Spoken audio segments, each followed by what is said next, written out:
Bem, tentar ser mais breve. Uma parte, o Júlio já me resolveu um problema. O Chile é um país bem singular. O fato de ele estar separado do restante da América Latina por acidentes geográficos faz um país muito particular. No século XX, também foi um país com muita estabilidade política. Esta é uma das fontes dos enganos da unidade popular.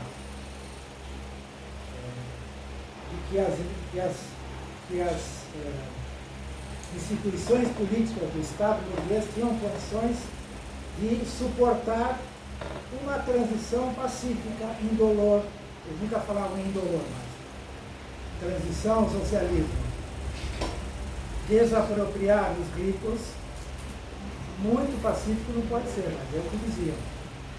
Infelizmente, foi a causa de uma tragédia. Uma tragédia que dá para ver e ter ideia naquelas imagens que vocês devem ter revisto, imagino que todos conheciam, aquelas imagens dos bombardeios de aviões, imaginem, aviões bombardearem o Palácio Presidencial. De uma violência que, sinceramente, eu era muito jovem, talvez eu fosse muito ingênuo. Mas tudo que eu li, ninguém esperava algo do estilo. Nenhum outro golpe teve este começo. É importante também ver que o Chile, o processo chileno, estava no marco de um ascenso de lutas muito importantes em toda a América Latina e no mundo. A Guerra do Vietnã, os americanos estavam perdendo a Guerra do Vietnã, estava claro que eles iam perder. Tinha havido o Maio Francês, tinha havido manifestações pelo mundo todo. Ao redor havia um governo militar nacionalista de esquerda no Peru, havia um governo militar nacionalista na Bolívia, Juan José Torres, que nacionalizou a Gulf Oil. Havia o Cordobaço e o paulatino fim da ditadura do Ungaria na Argentina. Então havia, a ditadura brasileira estava intacta.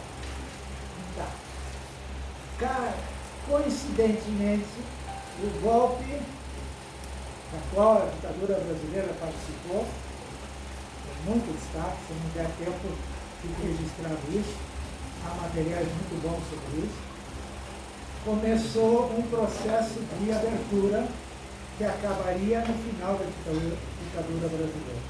Bom, um país, as Forças Armadas, não é que elas não eram golpistas, elas eram muito fortes, elas tinham um peso na sociedade chilena muito maior que os outros países.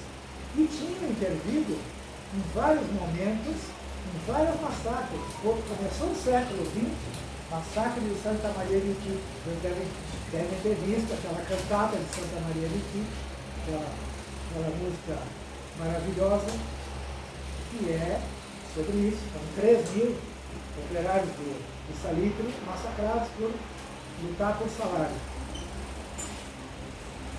E houve outros momentos, governos militares, o peso dos militares, houve um certo relaxamento. A década de 60, bom, a América Latina tinha uma questão que eu não falei, e, digamos, é um marco também para isso, que é a Revolução Cubana. A Revolução Cubana foi muito mais do que o Cordobaço. Foi uma grande manifestação operária. A Revolução Cubana foi a primeira vez, e bem pertinho do monstro imperialista, que instaurou um regime socialista. E por causa disso, a política dos Estados Unidos, muitos lugares foi a chamada Aliança para o Progresso, que era que fossem feitas reformas. E também é bom não se enganar. O golpe de 64 se deu por patrocínio americano do Brasil, em plena Aliança para o Progresso, porque as lutas no Brasil passaram do limite que a burguesia brasileira e os americanos estavam dispostos a aceitar. E o Chile tem um período, nos anos 60, de reformismo. Democracia Cristã, que depois vai ser um dos artífices do golpe, ela era um partido grande, de massas, que ganhou as eleições em 64, de lavada, maior votação em todos os momentos, 54% dos votos no primeiro turno. Só tem primeiro turno lá. Foi muito alto. E eles implantaram uma reforma muito importante, que era a reforma agrária. Também o que eles chamavam de promoção popular e construção de habitações, porque a moradia no Chile era muito escassa, muito parecido com o que é o Brasil hoje. Só que o governo começou a ter problemas e resolveu reprimir os trabalhadores. E houve vários massacres. Não sei se alguém aqui viu a Batalha do Chile? O filme? Sim. Não? Viu? Tem um momento, eu acho que é no Estádio Nacional, que o Fidel fala: o que vocês estão falando aí? O que aconteceu? O pessoal gritando sobre a democracia cristã, que é uma Puerto Montt, tem uma concorrência aqui. Que era um lugar onde houve matança pelo exército de moradores que haviam ocupado terras. E também tinha havido massacre de 10 trabalhadores em uma mina, uma grande mina, San Salvador, mina de cobre. Então, isso levou o quê? Que a democracia cristã começasse a se dividir. Saíram 2 partidos da democracia cristã. O MAPO, Movimento de Ação Popular Unitária. MAPO é um acrônimo que também quer dizer terra no idioma Mapuche. E a esquerda cristã. O Chile era um país extremamente injusto. Ele tinha 60% da população ganhava até 2 salários mínimos. Havia um déficit de moradias de centenas de casas. O regime no campo era quase feudal. A reforma agrária do Frei não foi feita. E aí aparece a unidade popular. Uma outra peculiaridade do Chile, que eu não falei no início, é que o Chile tinha partidos da classe trabalhadora com muito peso. Os partidos, eles continuam existindo no Chile, mas não tem nenhuma comparação com era naquela época. O Partido Comunista chegou a ter 160 mil militantes, aí passou as continhas já. 160 mil militantes, 100 mil do partido, 60 mil da juventude, PS 130 mil, o MAPO 10, 15 mil, o MIR outros 10, 15 mil. Então, ao redor de 300 mil num país que tinha aproximadamente 10 milhões, um pouquinho menos de 10 milhões de habitantes. Fazendo a projeção, vocês imaginam que seria no Brasil, o tamanho de partidos políticos de esquerda. A Unidade Popular é eleita com um programa, que era um programa que tinha nacionalizações, particularmente do cobre, nacionalização dos monopólios, levar adiante a reforma agrária com a mesma lei do Eduardo Frei, da democracia cristã, em um programa social que depois eu descrevo, que era extraordinário. Com uma pausa, a Unidade Popular ganha a eleição por 36% dos votos. Para ser eleito, não tendo a maioria dos votos, teria que passar pelo Congresso. O segundo turno deles era o Congresso. Bem, e aí começa a discussão. O que vão fazer? Vão fazer o que sempre fizeram, que é confirmar, votar no primeiro candidato mais votado? Acho que vocês devem ter visto. Há toda uma conspiração dos americanos, junto com a oligarquia dos partidos, a Democracia Cristã e a direita do Partido Nacional, para que não acontecesse a primeira tentativa de golpe, era uma espécie de golpe franco. Golpe parlamentar, parecido com o que houve aqui em 2016. Que não votasse. Houve uma proposta de que votassem no candidato à direita, o Jorge Alessandro. Este assumiria por alguns poucos dias e renunciaria e haveria novas eleições e eles apoiariam o Freire. Porque eu não falei uma coisa importante. O Allende ganhou a eleição porque a direita saiu dividida. Tá? 36% não daria. Bem, só que não havia condições políticas.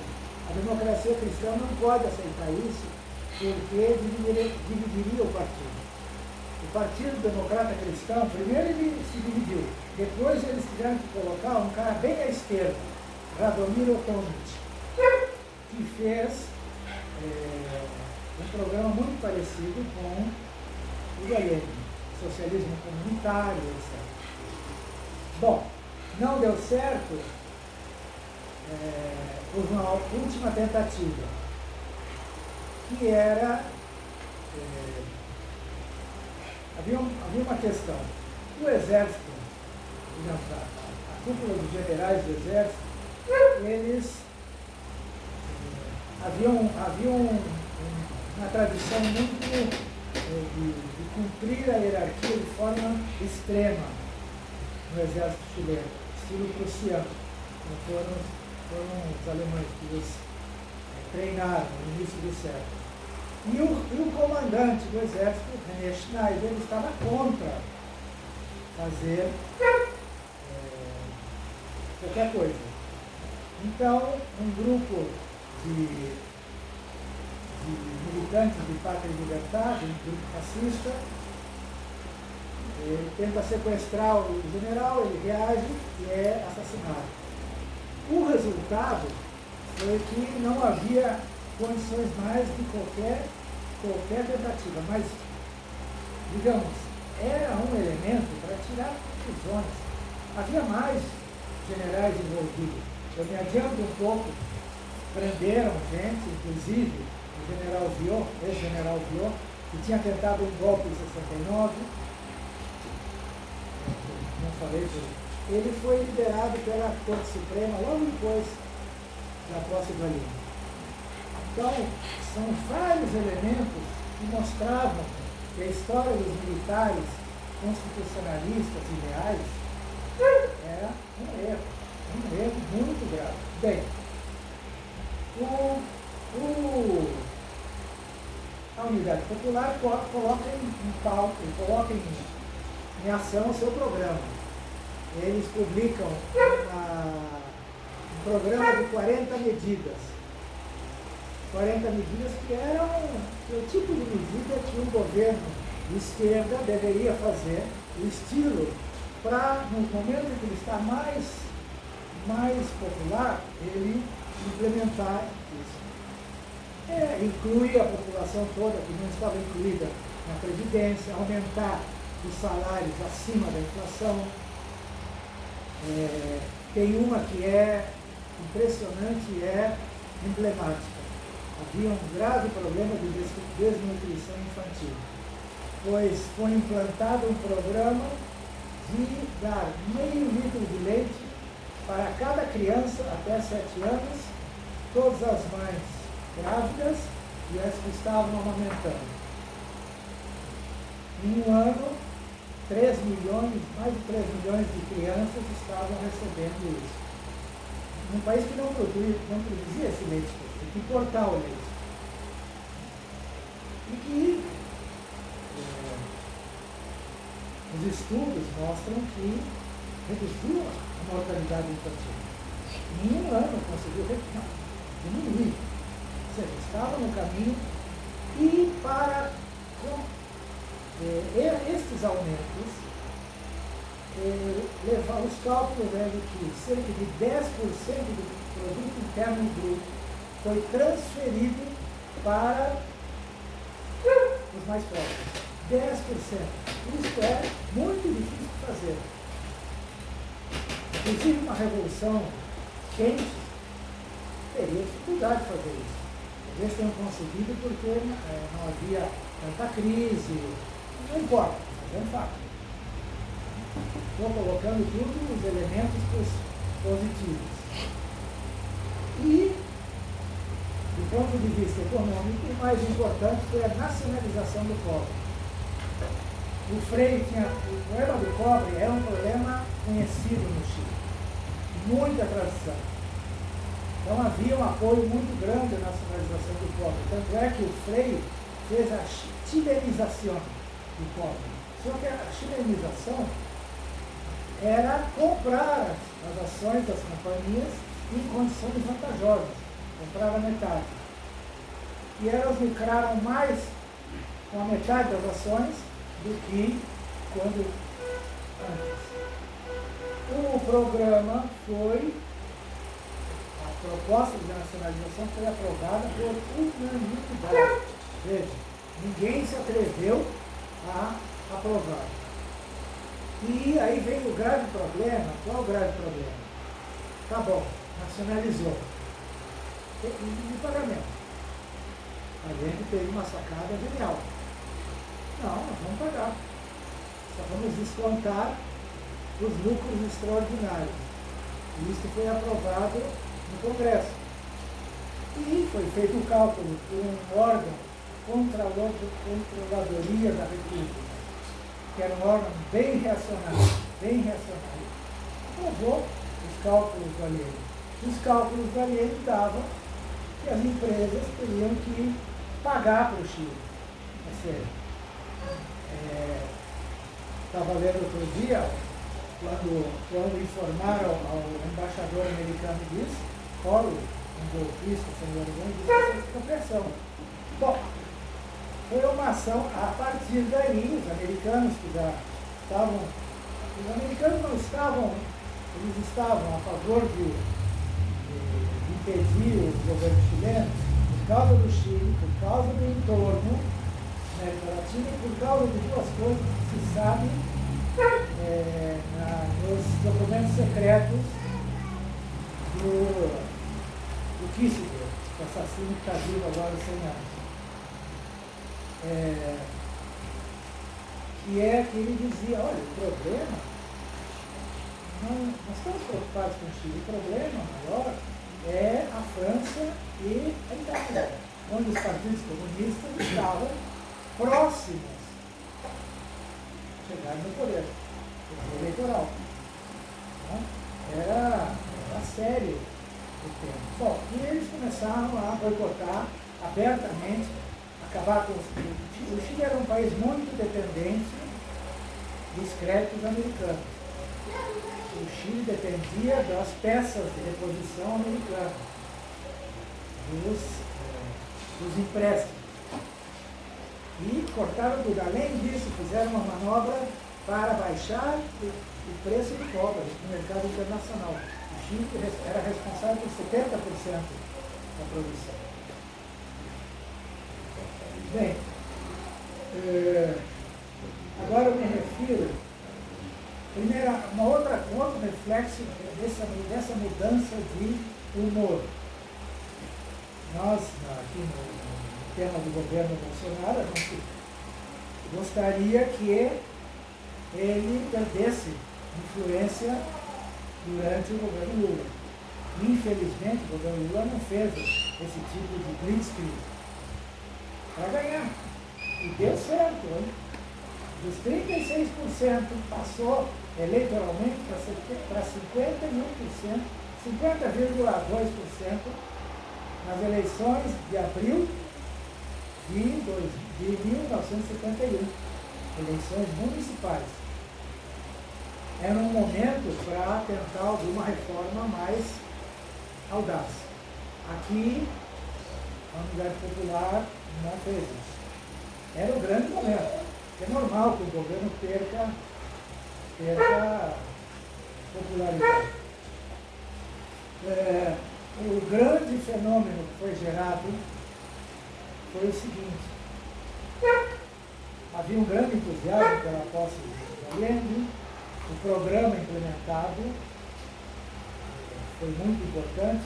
O governo tinha feito uma promessa solene de que não haveria mais repressão. E pelo menos na escala que houve alguns momentos. Na escala que havia antes, não houve. Por parte das forças diretamente ligadas ao governo, a polícia era diretamente ligada ao governo nacional. E o que os trabalhadores começaram a fazer? Começaram a tentar avançar. O governo Allende tinha uma lista, tinha uma ideia de nacionalizar empresas monopólicas, mas não tinha definido exatamente quais eram. Os trabalhadores da principal fábrica têxtil era Yaru, o dono era um dos homens mais ricos do Chile. Eles provocaram um conflito. Provocaram entre aspas. O cara era um safado, não aceitava o sindicato, era um tirano. Mas o governo estava do nosso lado. Vamos ver o que a gente consegue nacionalizar isso aqui. Fizeram uma greve. Ocuparam a empresa. O Allende recebeu os dirigentes sindicais e disse, como é que eu vou fazer isso? Não, mas veja, não tem condições. Base quis fazer isso. O Allende, num texto, ele diz, tem um livro sobre Tecelões da Revolução. Ele diz, foi espontâneo, né? Ele falar isso para mim, né? E depois ele teve que nacionalizar. E foi. Mas tá meia hora aí. Faltam 5 minutos para meia hora. Eu vou nacionalizar. O problema é que se eu fizer isso com vocês, muita gente vai querer fazer. Ele tinha razão. Sem mais. Esse é o problema. Eu estou colocando isso porque é o problema do mecanismo. O mecanismo de trabalhar de acordo com um plano escrito num escritório. Desde o palácio, não funciona. Esse era o grande aliado, e não ter dado bola a esse aliado das trabalhadoras foi um grave problema da Unidade Popular. Eu fiz um monte de elogios, mas aqui vem um problema grave. Houve mobilizações, os camponeses começaram a invadir terras, ocupar terras. E no caso dos Mapuche do ICMS, ocupar, recuperar terras que eles lutavam para ter desde o século XIX. Então, aí nesse caso, Allende fez o quê? Logo no início do governo, quando houve invasões no Sul, ele falou para o ministro da Reforma Agrária, que era o Jackson Scholl, que tinha vindo da democracia cristã, que era um especialista, está vivo até hoje, que instalasse o ministério lá na província, e foi feita a reforma agrária super rápida. Super rápida.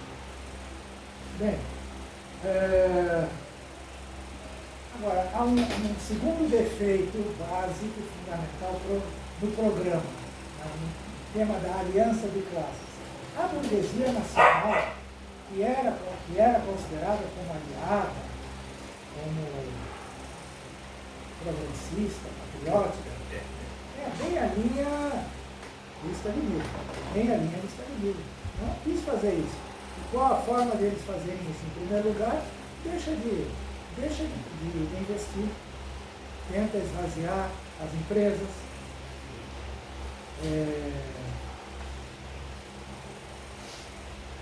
e a crise econômica começa a pegar forte. A inflação tinha baixado a metade, o desemprego baixou a metade, de 8% para 4%, especialmente com a reanimação da economia. Ganhavam mais salários, começaram a consumir muito, uma produção de construção de casas também, muita gente ganhou emprego.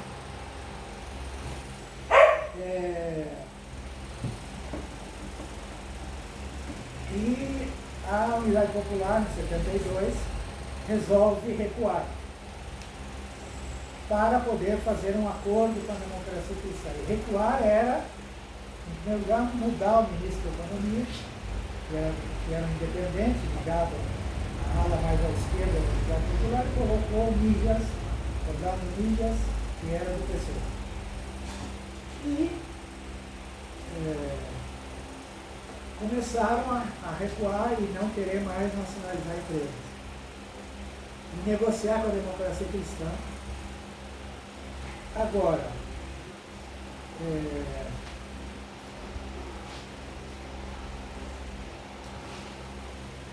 bem, com essa mudança, houve essas ocupações, a fábrica, tomaram um caráter orgânico e se forma o primeiro cordão industrial. Cordão Cerrillos, que é do sul da capital. Fizeram uma mobilização entre operários e camponeses, tem um setor de camponeses, para que fossem expropriadas essas empresas, várias empresas, porque é uma vantagem. Você está na fábrica nacionalizada, na área social, você tem melhores salários, você não tem o patrão, você tem horários mais dignos, os sindicatos não são perseguidos, tinha todos isso.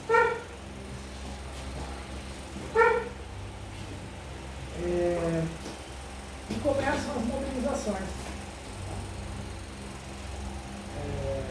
Em maio e junho, há uma grande mobilização na terceira cidade do país, Concepción, que é a Assembleia Popular de Concepción. Não era uma Assembleia Popular, que era uma espécie de Assembleia Constituinte, ficava no programa da União, mas era um fórum da esquerda para tentar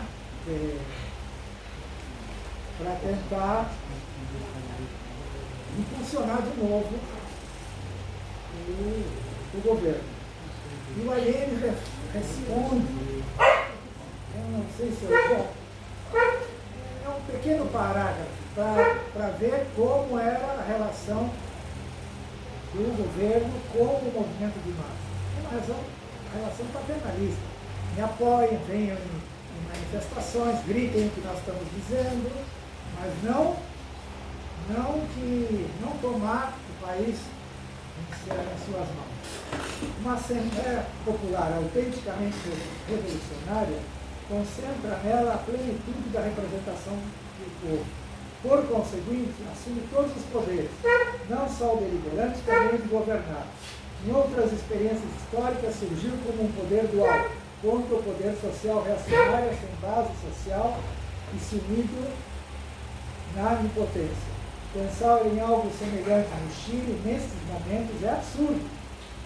Ignorância mais crassa e irresponsabilidade, porque aqui existe somente um governo, o que eu dirijo, eu presido, que não somente foi legitimamente constituído, senão que por sua definição e conteúdo de classe, é um governo ao serviço dos trabalhadores, dos interesses gerais dos trabalhadores.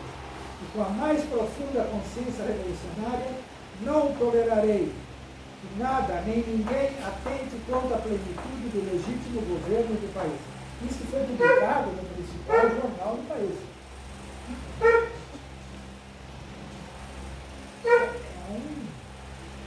A partir daí começa a haver uma divisão dentro da unidade popular. Claro. Não era um organismo independente. Aliás, um dos grandes problemas que a gente teve lá é que os organismos incipientes, cordões judiciais, comandos criminais, nunca foram independentes do governo. No dia do golpe não havia armas. Cadê as armas? Esse é o problema. É isso que diziam todos os que estiveram nos cordões judiciais, uma ministra comunista, ministra do Trabalho, que pediu armas. Onde estavam as armas? Bom, era um pouco tarde. Mas a direita achou que era o momento de derrubar o Allende e faz uma paralisação total do país. Uma paralisação total. Começando com os caminhoneiros do sul e depois no país todo. Colégio de médicos, de advogados, de engenheiros, de comerciantes, nas fábricas. Aí o que acontece? Era a derrubada do governo. Os trabalhadores, esse foi o ponto mais alto de mobilização operária e popular. Os operários tomaram conta das fábricas, das terras, ocuparam as que não estavam ocupadas, defenderam as que estavam ocupadas, brigada de defesa, e o país não parou. O país não parou. Claro que não ia dar para aguentar, não havia estoque, não ia se manter. Foi uma demonstração de força imensa. E, infelizmente, qual foi a resposta do governo? Foi fazer um governo com os militares. Colocar os três comandantes mais o comandante de carabineiros dentro do governo cívico-militar, cujo objetivo era garantir a tranquilidade até as eleições parlamentares de 73 e devolver as empresas. E devolver as empresas que tinham sido ocupadas pelos trabalhadores. O plano original era de 49, já havia cerca de 200 ocupadas. Ninguém queria devolver. Depois de terem a experiência, esse foi.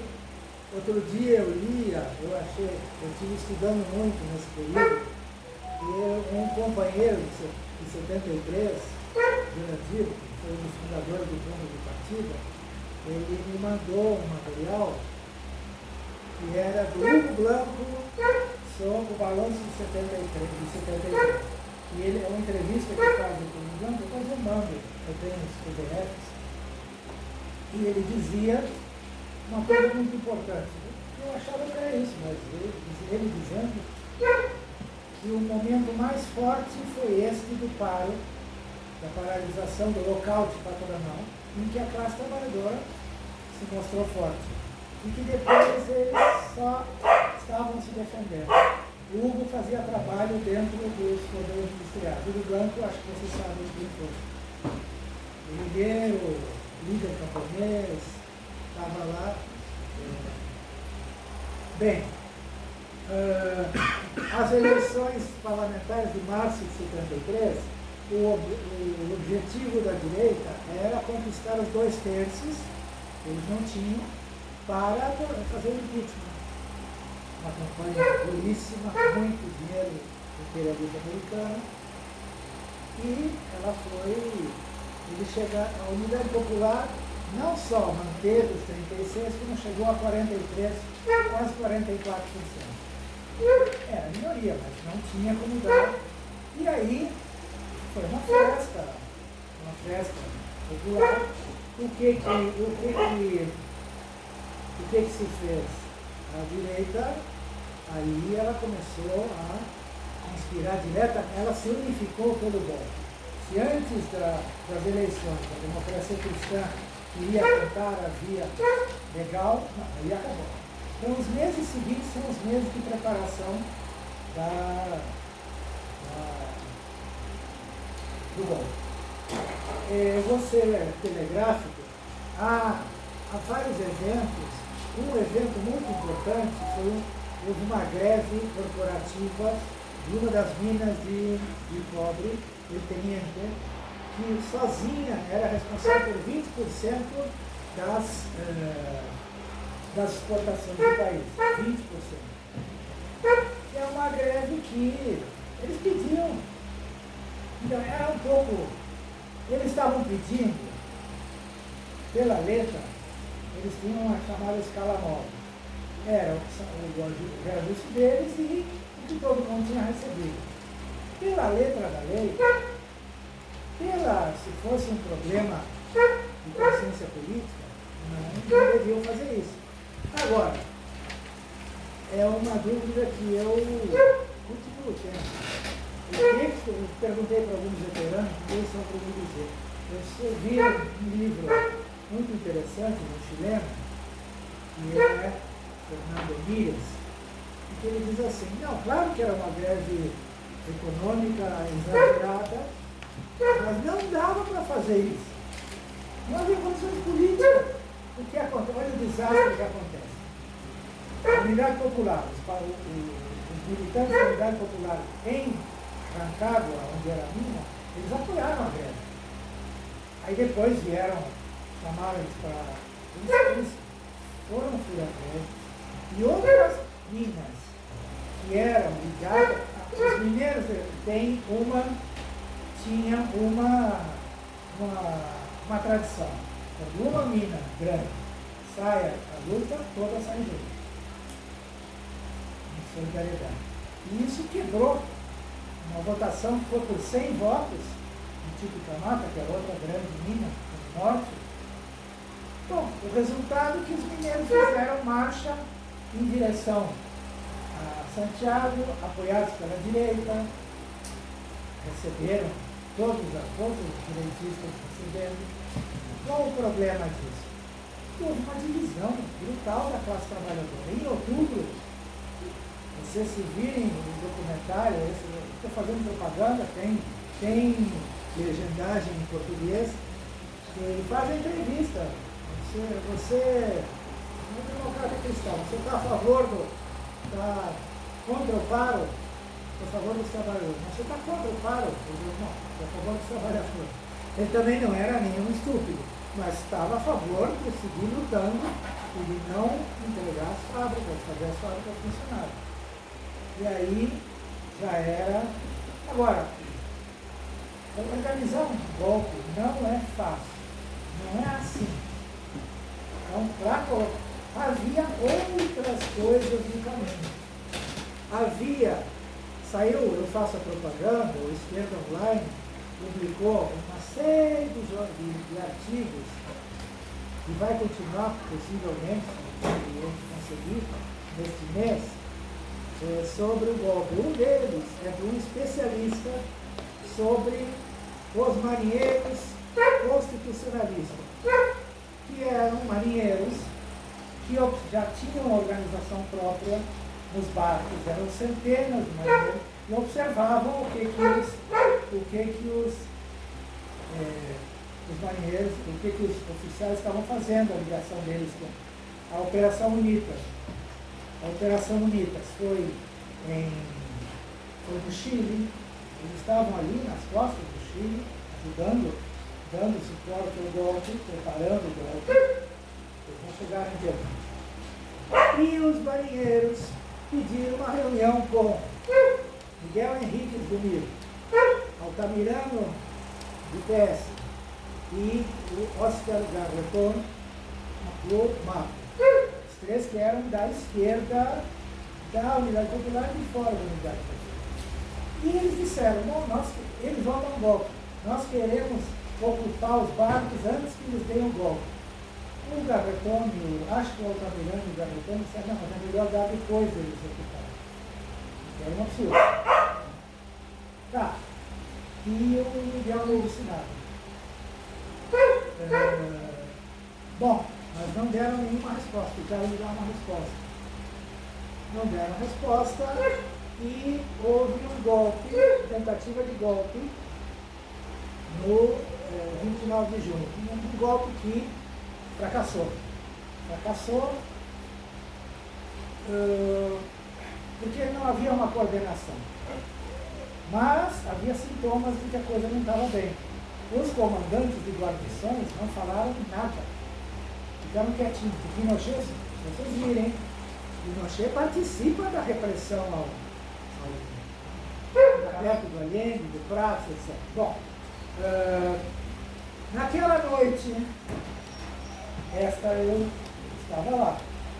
Há uma grande manifestação, ocupados as fábricas novamente, e o Allende disse, apresenta os militares que tinham salvo, eles são os responsáveis. Então, num outro vídeo eu falei que era o Pinochet não era. Pinochet era comandante do exército. Ele ainda não era comandante do exército. Mas ele era um dos que estavam ali, né? E aí a gente gritava, fechar o Congresso, fuzilar o gorila militar. Não vou hacerlo referir-se, é absurdo. Eu lembro do que ele falou. É absurdo, eu sou constitucionalista. Não vou fazer isso. Bom, você sai dali com que ânimo?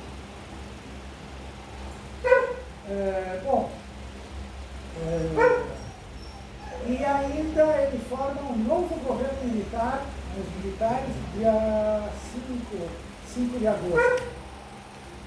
E denuncia os marinheiros que tinham sido presos e estavam sendo torturados. Bem, falando rapidamente. Então, havia uma relação problemática, para dizer o mínimo. Quem é que poderia sustentar o governo? No dia do golpe não havia nada. Não houve resistência nenhuma. Não é que os trabalhadores fossem imbecis, porque não havia organização nenhuma, porque não romperam com a Allende. E a linha era essa. Confie em mim. Me desculpe, eu não falei no início, toda a honra aos que morreram, caíram, inclusive o Allende. Eu, quando estive pela primeira vez em Santiago, depois que o Allende morreu, eu fiz a minha homenagem ao tempo do Allende, do Victor Jara, mas estava errado. Estava errado, inclusive, a manobra que ele fez no último dia. Ir para o palácio era a rendição total. Como você vai ser? Vai combater lá, onde é que você é forte? Nas barricadas, nos bairros. Ali você pode tentar alguma coisa. Não fez isso. Então, há erros muito sérios que tiveram consequências. O Chile nunca mais voltou a ser mesmo. Uma companheira que me pediu materiais sobre o Chile de hoje, é coisas maravilhosas. Mas há uma explicação como caiu rápido a mobilização do estadio. Foi o melhor que tem na América Latina, mas tudo é relativo, né? O Chile não recuperou. Onde poderia ter tido alguma possibilidade de inverter, era possível. Olha só, uma semana antes, houve uma manifestação no 4 de setembro, que é a data das eleições no Chile, onde tradicionalmente se faz eleições, manifestações com cerca de 700 mil pessoas. O pessoal, os nostálgicos começam a aumentar, falar que é 1 milhão. Não. Tá. 700 mil. Agora, eu vi uma observação, é uma manifestação, no sentido era triste. Todo mundo canta, todo mundo grita, todo mundo é bobo e sabe o que está acontecendo, mas não há nenhuma diretiva, nem do Allende, nem dos partidos, nem do Partido Socialista. Ele é muito pequeno. O Mir estava achando, eu descobri outro dia, memórias do sobrinho do Allende, que era do Mir. É do Mir. Não, ele existe. O Mir que não existe, ele não era mais do Mir. Andrés Pascal Ariel. E ele disse que nós não estávamos preparados, achávamos que tinha havido um acordo entre a democracia cristã e o governo para retroceder nas conquistas, etc. Então aqui estavam com as armas enterradas. Bom, era difícil assim. Foi uma confusão muito grande. Faltou, eu termino com isso, movimento é muito importante, mas uma organização política, várias organizações, tem organização, e tem uma orientação, forma de canalizar bem, é fundamental. O Chile, a derrota foi o primeiro país que fez um regime neoliberal, antes da Margaret Thatcher. E até hoje não foi. Quando eu cheguei ao Chile era uma tristeza. Quando eu fui, e um medo. A primeira vez que eu cheguei ao Chile, eu fui antes que o Pinochet morreu. Aí alguns dias ele tinha morrido. Cheguei numa cidade bem lá do sul, bonita, turística, frutilhada. Aí eu falei, eu estive aqui, você esteve aqui há 30 anos? Pois é. Nunca mais voltei, até que esse sem vergonha ter morrido, ele abriu um sorriso. Era um vendedor de normais, mas essa parte é boa. A parte seguinte não é boa. Deixemos-lo por aí nomás. Ou seja, chega, vamos não falar muito disso. Porque é uma cidade reacionária, gente rica, cheia de alemães, imigrantes alemães. Esse é o Chile. Esse é um Então, o Walter economizou alguns minutinhos aqui.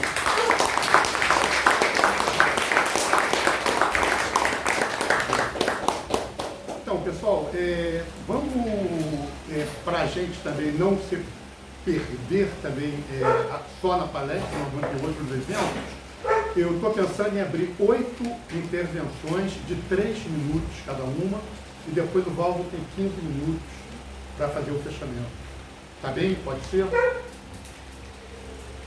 Ok? Todos de acordo? Então vamos lá. Quem é que quer começar a se inscrever? Eu me inscrevo. Aberto. Bom, se não tiver ninguém, eu vou me inscrever também. Julião. Se você puder começar, Julião, eu agradeço, tá? Deixa eu só ver se mais gente vai escrever. E eu queria pedir a alguém, porque está para chegar os salgados aí. Tá? Está para chegar. Então ficar de olho, tá bom? Alguém, tudo bem? Chega. Alguém mais? Tem 3 inscritos só. Como é que é o nome? Campos, isso, Campos, me desculpe. Campos. 4 inscritos. 4 inscritos. Bom, eu vou começar então e depois se alguém quiser se inscrever, ainda tem 4 inscrições. Eu pediria que alguém controlasse meu tempo. 3 minutos. Fernando, Lucina, quem controla meu tempo? 3 minutos. Talvez eu não gaste os 3 minutos, eu queria só pegar a partir primeiro parabenizar o Valdo pela intervenção, bastante detalhada, bastante explicativa de várias partes do processo, mas eu acho que a gente tem que primeiro de tudo, chegar a uma constatação. Em todo o processo de luta de classes, existe um momento que é um momento dificílimo, que é um momento em que você tem que identificar que um processo da ruptura está colocado ali. Ou seja, que é possível dar um passo adiante em relação a um novo tipo de organização político-social. Que é possível, que isso está colocado naquele momento. Uma das grandes genialidades, por exemplo, do Lenin foi perceber isso quando chega em abril de 17 na Rússia e seu partido ainda está todo dentro do governo provisório, apoiando o governo provisório. E Lenin diz que tem que romper com aquilo. E nós temos que caminhar no outro sentido, que é nós precisamos de um outro tipo de governo, de um outro tipo de sociedade. E já temos os instrumentos para isso. Na minha opinião, não sou um grande estudioso do Chile, mas pelo que li até hoje, apoiado agora também na intervenção do Val, eu acho que no Chile teve colocado esse momento. Estava colocado o momento da ruptura.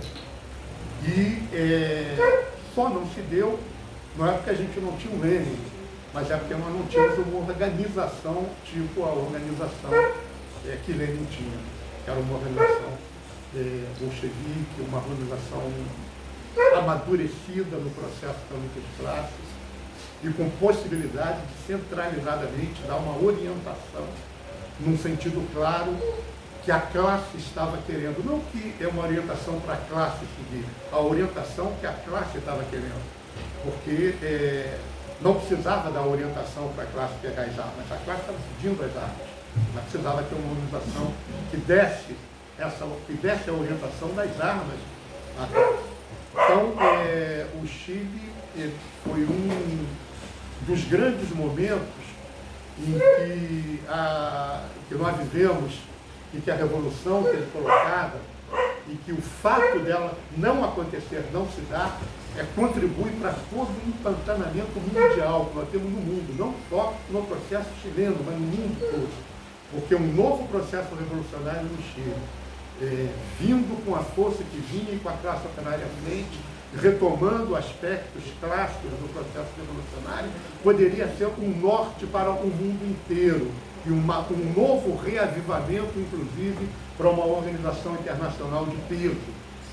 E isso tudo não se dá em função de uma orientação, de uma direção, de uma falta de direção nesse processo. É isso. Alex? Eu acho que a discussão da questão do Chile, que o Valdo trouxe aqui, eu já tinha pego essa palestra uns 30 anos atrás, lá em Vila Isabel, que você fez no bar. Eu estava na palestra. Isso, exatamente. Então, eu acho que a grande discussão que o Chile traz é a mesma discussão que trouxe a derrota da Revolução Portuguesa, da Revolução dos Escravos, a derrota da Revolução Sandinista de 1979, que é o quê? Você não vai fazer composição com o inimigo. E foi o que aconteceu. Você vai, é tipo você botar a raposa para tomar conta do galinheiro. Eu estava lendo o jornal O Globo, 2 semanas antes do golpe. O Globo tem aquela série de 50 anos, está lá. Ali ele chama Pinochet para entrar no governo.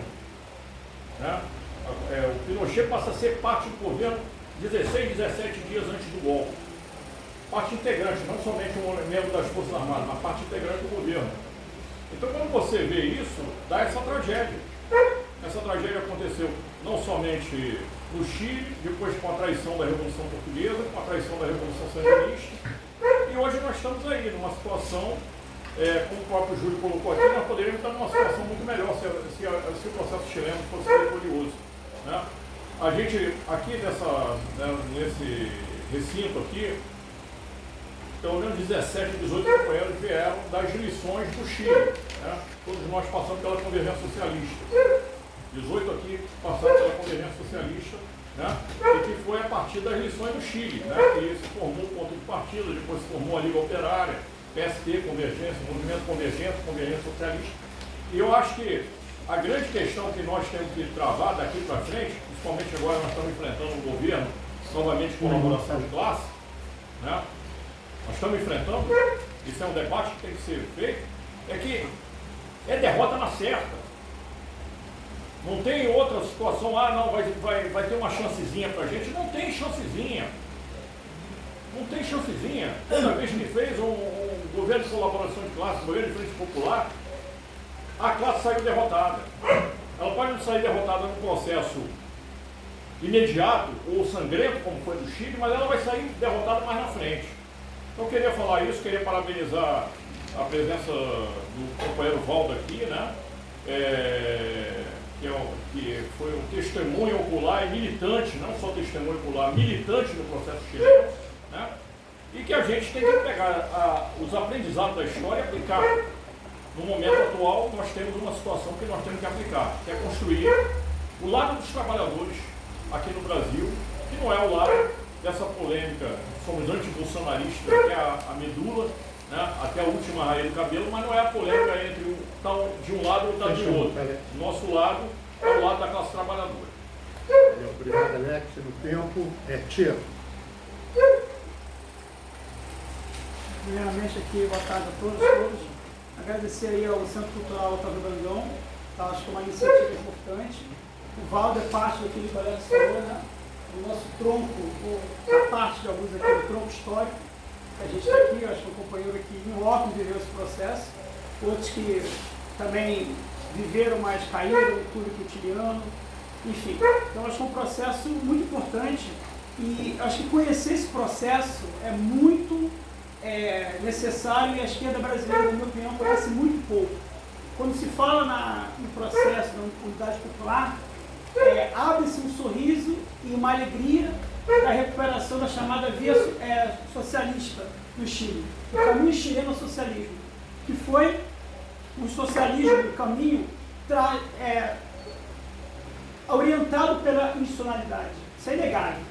Ainda que, na minha opinião, essa é uma questão para o Valdo, eu não sei, isso é uma parte de uma leitura que estou tendo,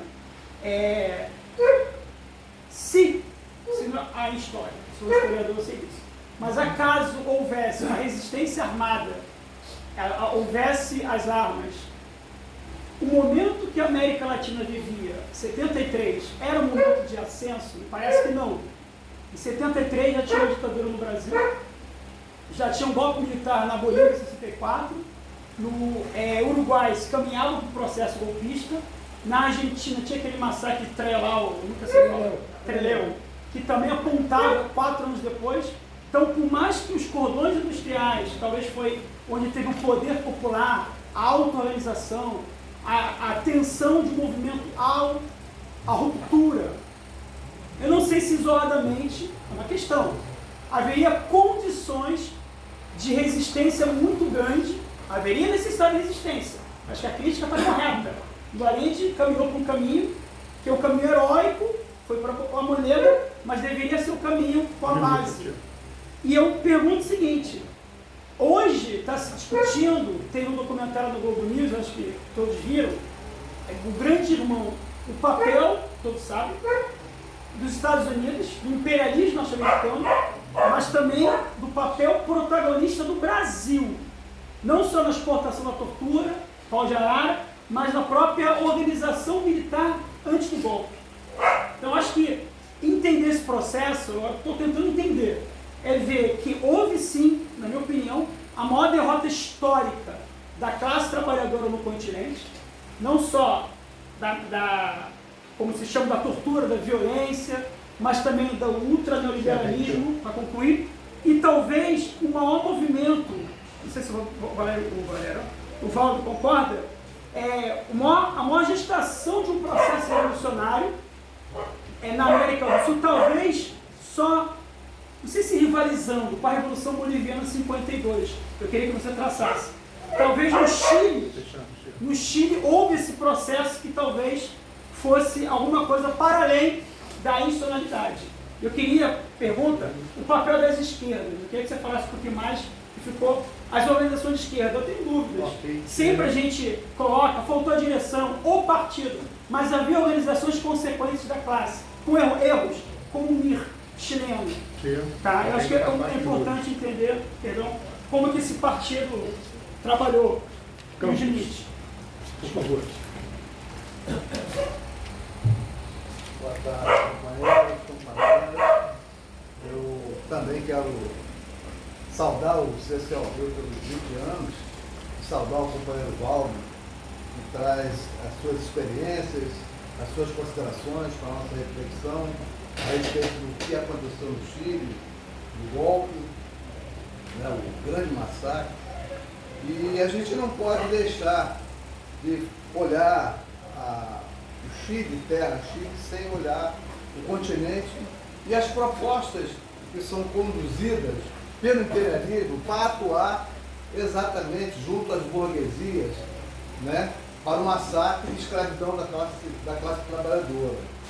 E a gente viu os entornos, como aconteceu aqui no Brasil, na mesma época que acontecia o golpe, tinha Aliança para o Progresso, tinha uma série de políticas que faziam uma espécie de um porta-luz e que pouca gente conseguia fazer uma reflexão do que estava por dentro de IPES, IPAD, de todo aquele conjunto de entidades, né? de coisas que estavam buscando aplicar um golpe. Um golpe era um dia para a noite. A gente vai vendo o que aconteceu aqui no Brasil, não aconteceu em 64 horas para outra. Quando muito antes eles já sabiam, o imperialismo já sabia que seria o Castelo Branco, que seria o presidente. Então a gente vai vendo, olhando, não é à toa que ele tem, até hoje está aí o chamado doutrina Monroe, né? América para os americanos, aquilo que o Che dizia, entendeu? Nem um tantito para o imperialismo. Então, como o companheiro falou aqui anteriormente, o companheiro Alex colocou, você começa fazendo essas considerações e a gente já sabe qual vai ser o resultado, né? Então, a minha pergunta para o nosso companheiro Valdo, principalmente o aspecto da violência que aconteceu contra os trabalhadores no Chile e principalmente as organizações. Se ele pudesse ser um quadro. Obrigado. Valeu, Campos, obrigado. Muito bom. Léo, você. Depois não tem ninguém inscrito, tá? Está inscrito? Oi? Eu não cheguei a inscrever. Mas quer se inscrever? Ah, tá. Não, é o Léo, né? Leonardo, né, Leandro? É o Léo. Deixa isso. Confusão. Gente, então tá, boa tarde, já quase boa noite a todos. Assim, vou tentar até ser um pouco mais breve, mas assim, pensar, antes de fazer minha pergunta, que é uma pergunta até relativamente simples, mas foi bom falar depois do que o time deu um ganchozinho aqui, né, com alguns dados. É o seguinte, nada como, né, tá ouvindo aí uma palestra que teve lá, né, quem viveu o momento histórico, pensando, como eu estava falando agora há pouco, os dados históricos que o Valdo colocou, perdão. Eu achei bem interessante, né, só não lembro agora o nome do general que você falou, que tentou dar um golpe no Chile em 69, né, quer dizer, 4 anos antes. 4 anos antes. Os sinais que a esquerda deixa de interpretar, né? O cara tenta dar um golpe 4 anos antes, aí o governo assume. 69, para 73. Sim. Não, estou me referindo ao golpe, ao golpe em si, certo? 4 anos antes o cara tenta dar um golpe, o governo é eleito, né? Com as peculiaridades, né? E tal, né? Aí o cara é solto. Logo depois, né? É um sinal, né? Vamos combinar que é um sinal, né? Não deixa de ser um sinal. Essa coisa que no principal jornal do país, né? Você até deu um trecho do que o Allende falou, né? E é claro, assim, uma certa visão personalista também, né? Eu sou, né? Eu meio que, eu sou o partido, né? O meu partido, né? façam o que eu digo, né? Eu sou o caminho, né? A falta de uma construção mais coletiva. Você vai ver que na hora de resistir não tinha arma.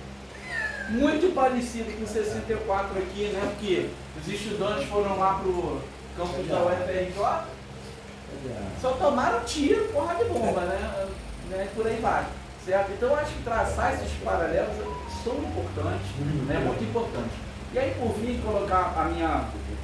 A gente viu um filme aqui, eu não estou lembrando, lembra do filme Alex, dos demais que eu fiz? A gente chegou a ver um filme sobre Chove sobre Santiago. Chove sobre Santiago, beleza. Então, e de lá pra cá, passados esses 50 anos, eu li aí algumas matérias do Globo, outros jornais aí.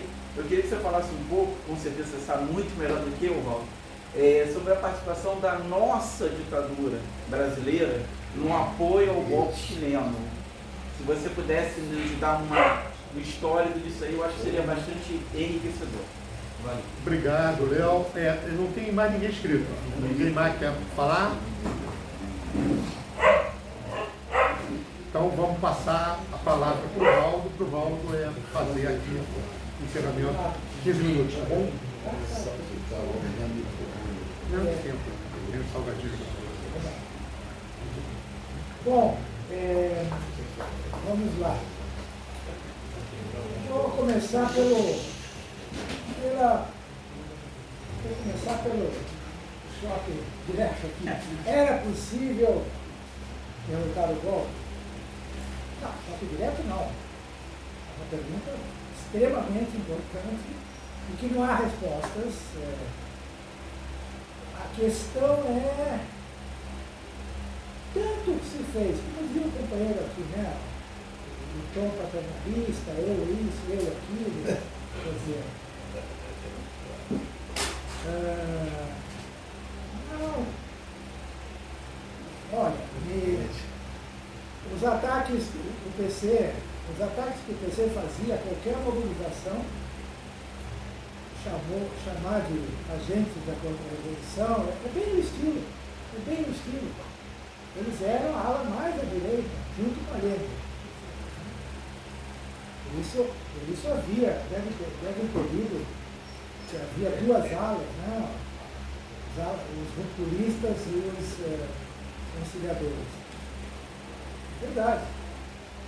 Se via isso agora. Não há respostas definitivas, mas eu chamo a atenção, eu não expliquei bem, do artigo do Jorge Magassi, que é um especialista. Ele está fazendo, além de ser especialista em tema militar, está fazendo uma história da Unidade Popular em 8 volumes. Infelizmente, para o cinquentenário só escreveu 4. 2 chegaram em casa há pouco. Mas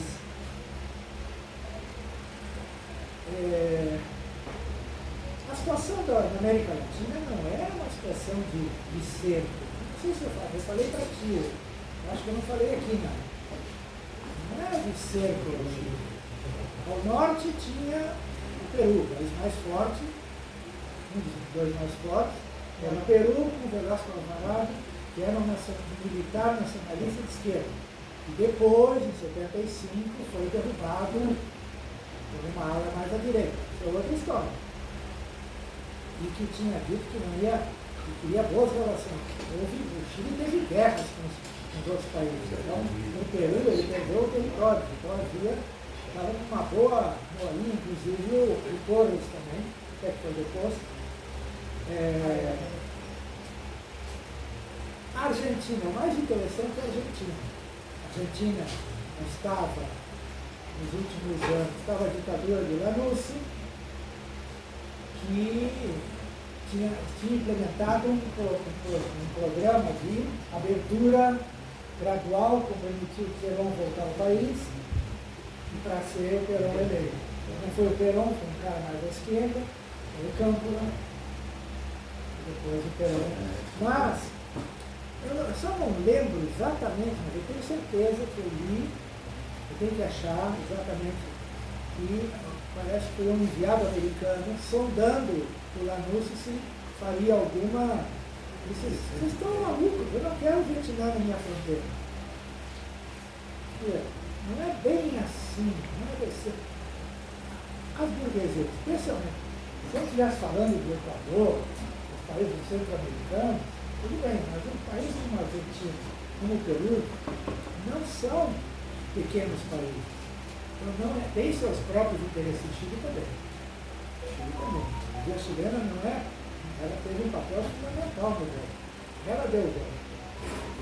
Foi o exército americano, não foram eles bombardear, nem eu disse que a operação, que a Marinha Americana estava com uma operação de apoio, mas não fez nada. Eu não sei. Se nessa manifestação de 700 mil se desse a linha de ir conversar com toda a base das Forças Armadas, não sei, talvez fosse muito caro. Talvez fosse, mas do jeito que foi, não vale a pena.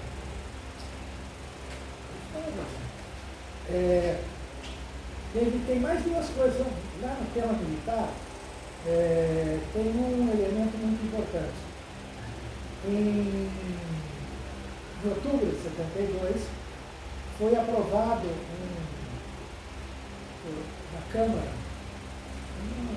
no Legislativo, uma lei de controle de armas, que permitia que o Exército fizesse batidas sem autorização judicial, nem de nenhuma instituição superior. E a Unidade Popular votou a favor. Mas o Allende poderia ter vetado, não vetou. Por que não vetou? Ele tinha um poder de voto. Por que não vetou? Porque achava que isso, olha só, porque achava que isso poderia servir para punir a extrema-direita, que estava fazendo um monte de atentados, etc. E esse foi o adestramento dos militares. Não sei se vocês, eu recomendo vocês verem. Fazer a batida para retirar armas. Inclusive aparece na Batalha do Chile, no cemitério. Aí uma operária, como se lhe ocorre? Eu não aguento, eu estou descansando. E assim mesmo, ela falava desse jeito. Então, há um erro atrás do outro. Quer dizer, uma linha errada, muito errada, havia uma divisão, né? O Eric me perguntou sobre os partidos. O Partido Socialista era o partido onde havia mais gente ligada aos cordões industriais. Todos os cordões industriais eram dirigidos por militantes do PS, gente jovem, calculo de 20 a 30 anos, a grande maioria. E, inclusive, uma coisa que eu não falei, que os cordões industriais, eles diminuíram um pouco a sua, depois da derrota, não ter sido feito nada no golpe de 29 de junho, devolverem as fábricas, novo governo militar, mas os cordões industriais, então havia menos gente participando dos cordões. A usina editorial vai publicar um livro maravilhoso, que o nome dele é Os 1000 Dias da Unidade, os 1000 dias que abalaram o Chile. Um trocadilho com 10 dias que abalaram o mundo. Inclusive ele dedica ao John Bright, ter tomado um empréstimo. É um especialista no tema sobre os cordões industriais, um livro gordo. Está em promoção na usina editorial, que vai sair a acompanhamento, terminando a edição. E os cordões industriais resolveram fazer uma carta. Uma carta está no suplemento que a gente editou, 5 de setembro. E que dizem, escuta, os caras fazem atentados, fazem alguma coisa com eles? Não.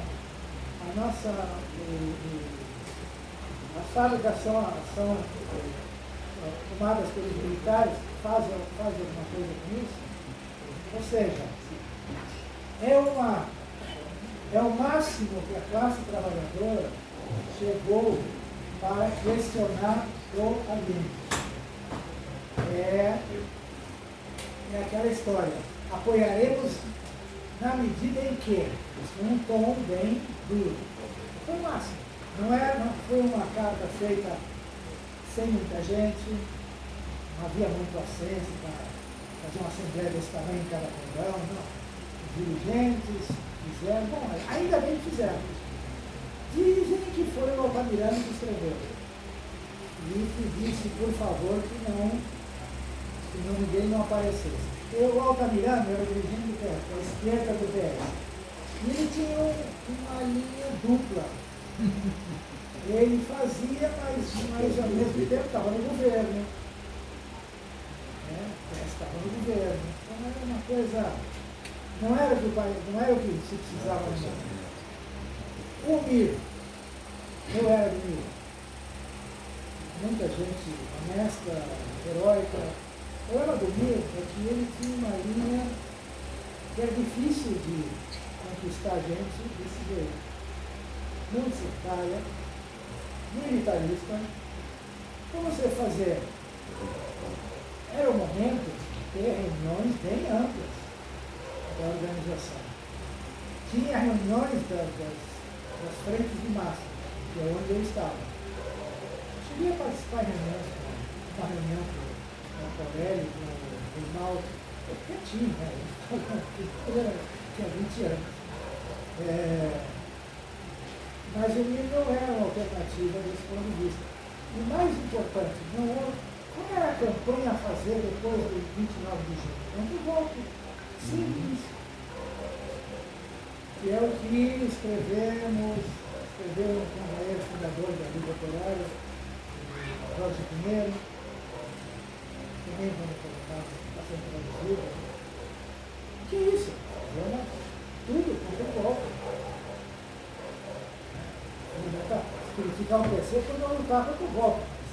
O resto era secundário. Porque ali era questão do Rio do Norte, não vi. E depois, o MIR no dia do golpe não tinha a sua força de 50 homens, não estava pronta, porque eles achavam que tinha havido um acordo do Allende com a ABC. Então, deixa eu ver aqui. Tem alguma coisa que eu estou me repetindo? Bom, os efeitos da derrota na América Latina foram brutais. Tudo isso que eu falei bom, o Peru com o golpe de 75, Bolívia continuou com uma ditadura até 1980 quase. A Argentina entra no golpe em 76, o Uruguai entrava no golpe um pouquinho antes do golpe chileno. O que estava melhorzinho nessa história era o Brasil. Estava começando a levar uns anos para melhorar. Aí o Brasil teve uma coisa importante. O Brasil era em termos de nuclear os militares, de ajudar eles a se organizarem, de dar cobertura, de dar o primeiro empréstimo foi dado pelo governo brasileiro, de dar ajuda militar, por ajudar a trazer policiais brasileiros para ajudar a torturar, ensinar a torturar. Ele esteve lá e teve torturando companheiros que estavam no Estado Nacional. Então, teve uma interação, claro, que não tem o peso que tem nos Estados Unidos, mas como o grande irmão, é isso.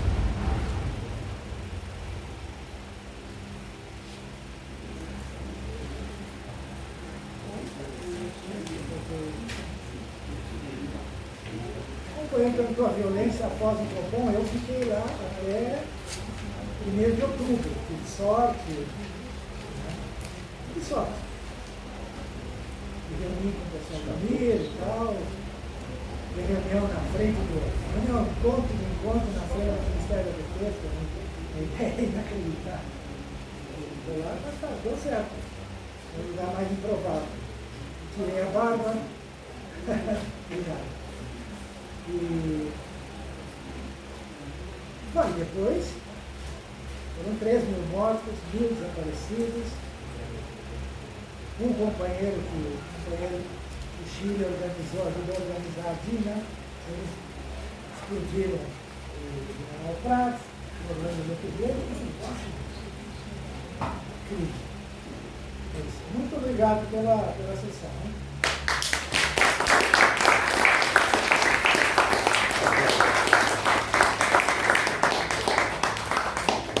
Gente, nosso agradecimento aqui ao Valdo e a todos vocês pela participação na palestra. A gente vai passar para a segunda parte do evento agora, mas antes é explicar os salgadinhos aqui na mesa do Valdo, porque o Valdo veio para cá sem almoçar. Então, caramba, no meio do caminho eu falei para ele, olha, a gente vai ter um salgadinho lá. Eu não pensei que fosse chegar tão tarde. Então, por isso eu pedi para alguém que você viu, que o rapaz deve estar já nesse final.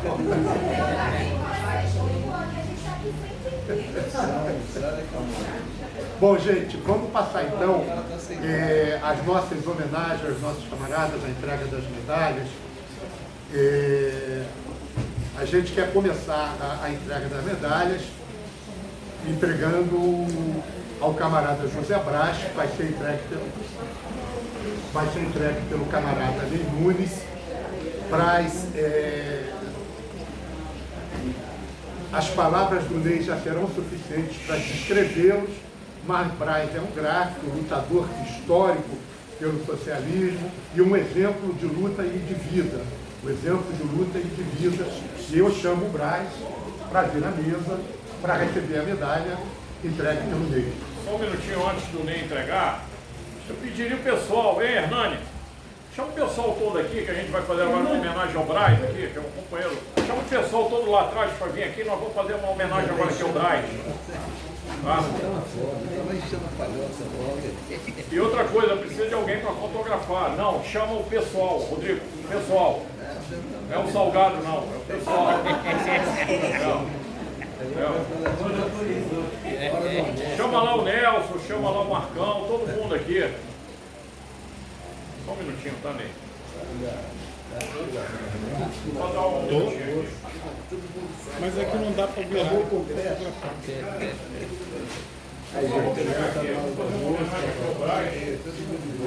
Chega aí, Rodrigo. Bia, vamos chegar aqui. Homenagem aqui ao companheiro. Fernando. Marcão. Chama o Nelson que estava sentado lá. É o Nelson aí, tá bom.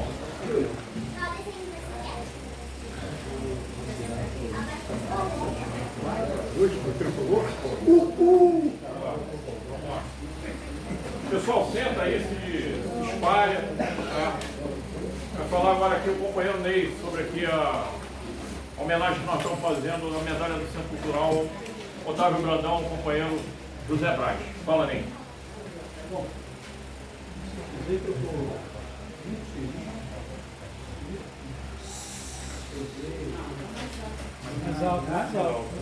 Homenagear, muito feliz de poder homenagear o meu amigo e camarada José Braz. Dizer para vocês rapidamente, conheço o José Braz há 4 décadas. A gente se conheceu em Vila Isabel, onde morava. Ele morava no Morro do Macaco e eu morava ali na rua dos Bosquinhos. O José Braz, por sorte, frequentava o mesmo boteco que eu na época. E eu sempre via lá o José Braz com a JB na mão, dentro. Ou um pouco depois que o jornal Voz da Unidade, o jornal do PCB, falei, esse rapaz é um rapaz politizado, está lendo, além do futebol, está lendo outras coisas. E a partir dali, nós fomos a conversar, bater papo de uma cerveja e outra, e começamos nossa amizade. E na época eu passei para cá. Passei a entregar também para o Braz o jornal da organização que eu pertencia, né? Que era a Convergência Socialista. E ele mais tarde veio a ingressar, né? Na organização. O José Braz é um daqueles aqueles anônimos. Alguns falam, né, dos anônimos na vida política, na vida clássica. Só que anônimo, de anônimo não tem nada. Na verdade, tem nome, sobrenome e trajetória de luta. Porque são esses anônimos, são os imprescindíveis para fazer a revolução. Quem faz a revolução são as massas. Não são figuras públicas, não são públicas. Elas são importantes, têm seu papel, mas sem a massa, a que traduz a teoria em organização e ação, nada feito. Né? A brilhante exposição do Valdo aqui me lembrou esse documentário que ele citou, A Batalha do Chile, em 3 partes, que eu também recomendo que todos aqui acessem e vejam. Né? Nosso canal, página 1917, acabou de publicar as 3 partes. E nesse documentário, logo no início, né, bem antes do golpe, entrevistam vários anônimos. E esses anônimos dão a pista. Olha, isso aqui vai... O confronto é inevitável. Os anônimos estavam dizendo isso, sendo entrevistados. Né? Esse documentário é muito rico, muito interessante. O Júlio falou aqui na ruptura, e realmente é muito importante saber o momento da ruptura. Mas se você não se prepara para ela, né, com a concepção de que não havia pacífica para o socialismo, é uma quimera, você tem que se preparar antes da ruptura. Porque senão você vai detectar que o momento é de ruptura, mas não vai estar preparado para ela. E essa ruptura é feita com a massa dos trabalhadores. Né? Então é muita felicidade também. O Braga tem uma trajetória de luta. Na categoria dele, dos trabalhadores grátis, mas não só entre os grátis. Né? Ele militou contra uma casta pelega, burocrática, patronal dos sindicatos grátis durante muitos anos. Sofreu um atentado que poderia custar sua vida, perpetrado por esses pelegos, esses criminosos patronais, dos sindicatos grátis. Ficou com sequelas, né? Mas nunca desistiu. Nem mesmo depois que aposentou. Né? Depois que o Braz aposentou, ele fez concurso, posteriormente, passou para a Casa da Moeda, e depois de aposentado, eu sempre estou encontrando o Braz no momento dele. Então, ele é mais do que merecedora, essa medalha para o Brandão é o reconhecimento da luta dos trabalhadores pela sua emancipação. Tá? Então, eu passo aqui para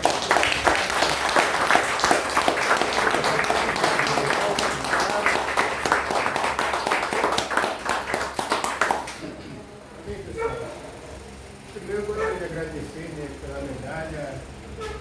Acho que eu não seria um desebraço como eu sou se não fosse a companhia de vocês, a amizade de vocês, aos papos, as conversas que nós temos, que vocês fazem fazer com que a minha consciência cresça cada vez mais. Eu me lembro quando eu comecei a trabalhar em 1974 na Graça, tinha uns pessoal lá que tinha 50 anos, tinha 20 anos, tinha 50, 51. Comecei a conversar com o senhor Maurílio, pensando que você gosta de política, começou a me dar os conselhos, começou a conversar comigo, ele era do PCB, de partidão, me ensinou bastante. Depois, com o tempo, eu conheci o Ney, no final dos anos 70, início dos anos 80, depois fui trabalhar numa gráfica, de outros filósofos, o Carlinhos também, já tinha certa idade também, militante do partido, ou seja, o partido, pelo que eu entendi, quando olho para trás, esse partido daquela época tinha uma inserção no movimento operário. Aí comecei a participar da convergência e a partir daí fui conhecendo outras pessoas, formando minha consciência. O resultado só poderia ser um Luiz Abraz militante, um Luiz Abraz que entra em contato com vocês, absorve o que vocês entendem melhor, me ajudaram a crescer, a lutar na categoria gráfica, a ajudar outras categorias também. Então eu gostaria de agradecer, que eu não tenho falado, estou muito emocionado. Essa distinção aqui, o pessoal me considera, acho que todo mundo aqui merecia. Eu fiquei até surpreso quando o Ney e a Alexandre falaram que seria homenageado. O que eu fiz foi apenas participar de uma luta que envolve todos os setores explorados da sociedade. Entendeu? Eu acho que eu não mereço, porque é muita bondade de vocês. O que eu sou é tudo o que vocês fizeram na minha militância. Então eu quero agradecer de coração. essa distinção que vocês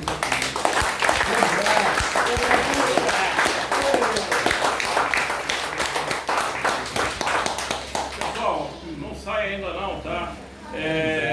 A gente vai ter a exibição do KM Ufon, o músico, tá? Mas antes de passar para lá, que a gente vai chamar todo mundo para ir para lá, né? E lá vai ter salgadinho, não só para a mesa aqui e tal. Salgadinho vai ser para todo mundo, vai ter cerveja, refrigerante para quem é refrigerante. Eu vou fazer a última homenagem aqui no dia de hoje, que é a companheira Maria José Lourenço, a Zezé, né? Eu vou inclusive chamar aqui o companheiro Julião para receber a medalha, né? Só para explicar. Maria José Lourenço, ela tem mais ou menos a ver, assim como o Valdo, com todo o início dessa história, né? Que desembocou, né, na convergência socialista e futuramente, né, muitos que não seguiram na militância no PSTU, hoje estão aqui no Centro Cultural Otávio Brandão, e alguns outros também que estão na militância do PSTU estão aqui no Otávio Brandão, né? Só para quem não sabe, Maria José Lourenço, a Zezé, carioca da Vila da Penha, né, 78 anos, né, começou a participar da sua vida política no jornal alternativo do Sol, que era o encarte do Jornal dos Esportes, né? O Sol é cantado pelo Caetano Veloso em Alegria, Alegria. Todo mundo acha que é uma viagem psicodélica, aquele negócio Sol na banca de revista. O Caetano está falando diretamente do jornal O Sol. Zezé trabalhou diretamente com Dedé Gadelha, mulher do Caetano, né? E conheceu também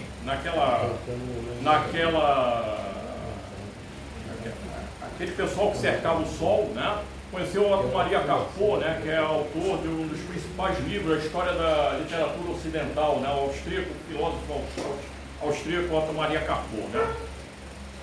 No final dos anos 60, ela soube que ela era de uma organização, ela e o Jorge Pinheiro, aqui, que o companheiro Valdo citou, era a organização Movimento Nacionalista Revolucionário, a primeira organização que tentou montar um foco guerrilheiro aqui, que foi em Caparaó, né?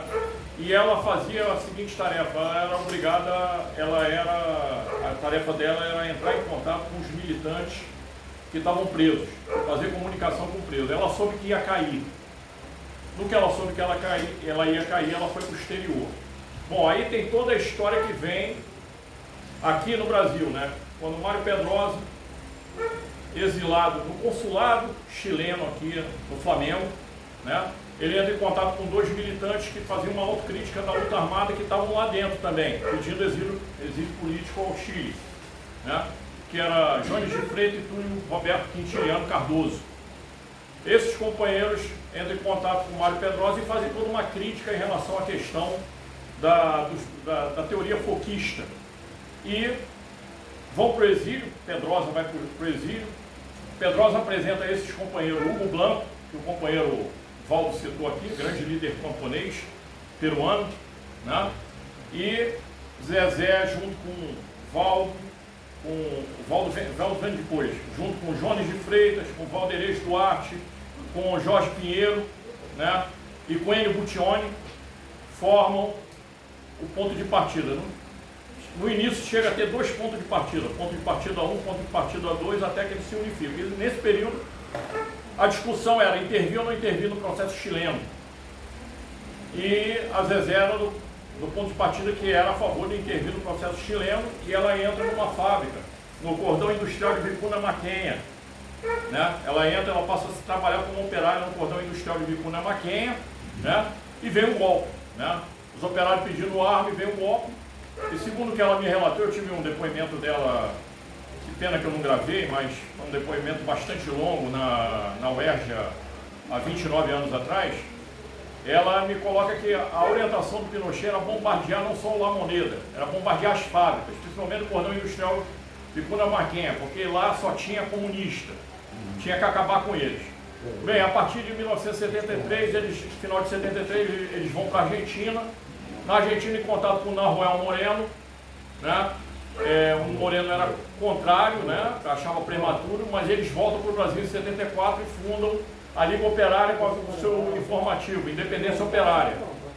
E esse jornal, ele vai dar a construção ao grupo que chega em 75 a 50 militantes e em 77 a 100 militantes. Seu 100º militante é o companheiro Celso Brambila, é o 100º militante que ingressa na organização e que é preso em 28 de abril de 77, barbaramente torturado, ficou com sequela, teve um tímpano perfurado, né, junto com Márcia Baceto Paz, que sofreu, que captou o Ney, né, praticamente captou o Ney para a militância, né, Márcia Baceto Paz, que teve um aborto por causa das torturas sofridas, e Zé Maria de Almeida, né, o Zé Maria.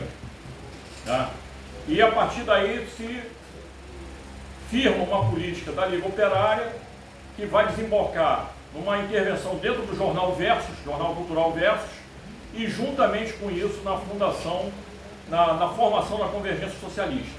A Convergência que vai propor em janeiro de 1979 a criação do PT, mas um PT totalmente diferente desse que está aí, totalmente distinto, não tem nada a ver com isso. O PT é um partido de classe mesmo, completamente diferente do que está aí. Então, essa grande lutadora, né, que eu falei pouco aqui sobre ela, né, a gente esteve lá, eu e Júlio, no dia 27 de maio, Bia também, né, pelo Centro Cultural, estivemos lá para falar com ela e ela está com problemas de saúde, né, ela não consegue, ela consegue entender tudo, mas ela não consegue mais finalizar uma frase, né, e íamos tentar trazer ela para cá também, não conseguimos.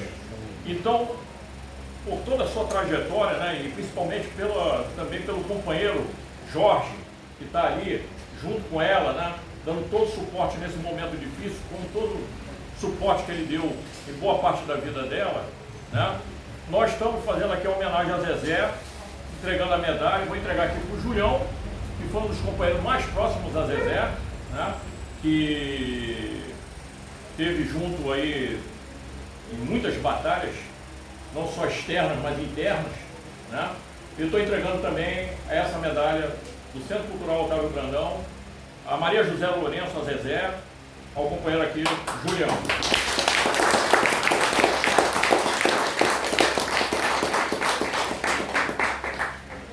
Então, pessoal, ao mesmo tempo que é uma honra receber essa medalha pela Zezé, também um grande desafio falar alguma coisa, lembrando ou por ela, porque minha proximidade com a Zezé, que o Alex colocou, se deu em alguns anos de militância conjunta no Comitê Central e fundamentalmente depois em alguns anos de a construção de uma tendência dentro do PSTU, em que nós estivemos juntos até 1988, 98, 97, 98, não vai na minha memória, quando a gente foi separado da organização.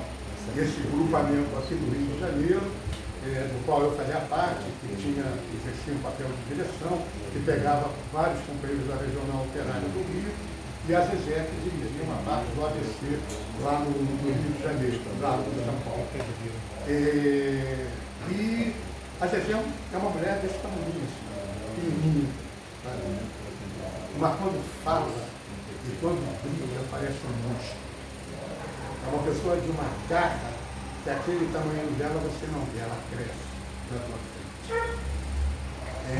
Infelizmente hoje está sendo consumida por uma doença grave, séria, na qual ela e Jorge vem lutando com bravura, com firmeza, mas que, passar dos anos e a idade, vão fazendo com que as possibilidades, as armas para as lutas, né, contra esse tipo de coisa sejam cada vez menores. Eu queria chamar a atenção de uma coisa que eu tenho certeza que se a Zezé tivesse aqui falaria, pelo que conheço dela, é que hoje nós entregamos o Centro Cultural Brandão, o Otávio Brandão entregou 3 medalhas, 2 para 2 mulheres e 1 para um negro. E isso é significativo de um processo de estar junto da população, estar junto do que real ocorre na sociedade brasileira, do que real ocorre em cada um de nós. Então, é com muito orgulho, com muita satisfação, que junto com o Braz e junto de Dionísio, eu recebi essa mensagem que você está. Obrigado. Pessoal, para finalizar mesmo, para todo mundo ir para lá, tá? O show lá do CAE, tá? Quem quiser material aqui dos companheiros da Resistência está aqui na mesa, tá? Está aqui uma série de publicações dos companheiros. Quem quiser material comigo aqui, o meu jornal cultural Transverso está aqui na minha bolsa, tá? Também tem o jornal Consciência de Classe, do qual eu vendo, do Emancipação Socialista, e tem a revista aqui também do Ney. Já acabou?